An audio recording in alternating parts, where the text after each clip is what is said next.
New infrared video of the gorge shows that even though firefighters are getting the upper hand on the Eagle Creek wildfire, they still have a long way to go. This nighttime video taken from a drone helped give firefighters near real-time data on where the fire was going and the best way to contain it.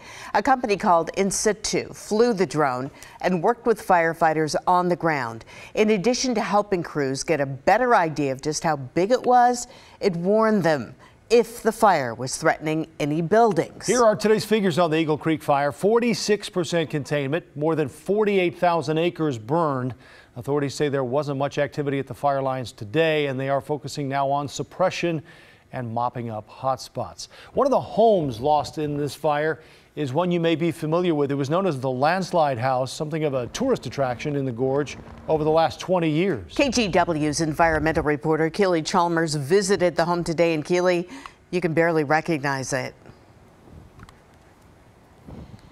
Yeah, Tracy, I tell you, had I not been with the owner's son-in-law, I would have never known what it was. It was pretty sad to see. I mean, this is a house that has become part of the gorge history, but like so much out here, the Eagle Creek fire destroyed it. So the first slide came down in the dark, probably 10 o'clock, 11 o'clock, came roaring out of this canyon right by the school, right to the river.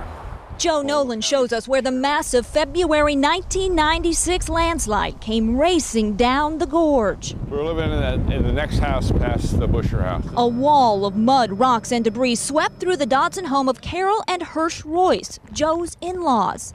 Pretty hard to screw Mother Nature, you know, it's just one of those things. Days after the slide, the couple showed KGW photographer Kurt Austin the damage. Half their house was buried. This is the dining room.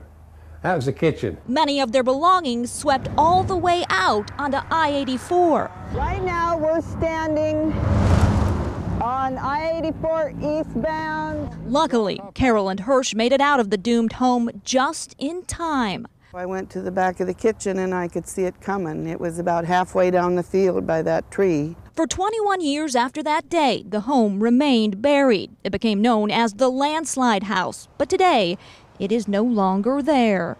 300-foot walls of flame. Much like the mud did decades before, the Eagle Creek fire swept through the house. But this time, almost nothing was left behind. For a while, I thought that was a stove, but that was the dishwasher up on the It's a tragedy the family seems to be taking in stride. You guys had to deal with the 96 slide and then the 2017 fire.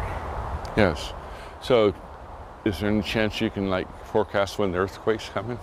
I could be, someplace else. But they are still worried. Probably. They know the fire has made these slopes much more susceptible to sliding, a threat even the experts are gearing up for. It's going to be a difficult winter as far as management goes. And with rain moving in next week and the Royce family's current home just yards away from their old one, they are keeping a close eye on the forecast. Just concerned. And an ear toward the slopes. Oh, listen to that, and there'll be rocks and trees or whatever. Knowing they could slide again. And back here live this week, a team of scientists is out here in the gorge assessing the slide risk. They're tasked to first look at the damage and then come up with a plan to manage any landslide threat.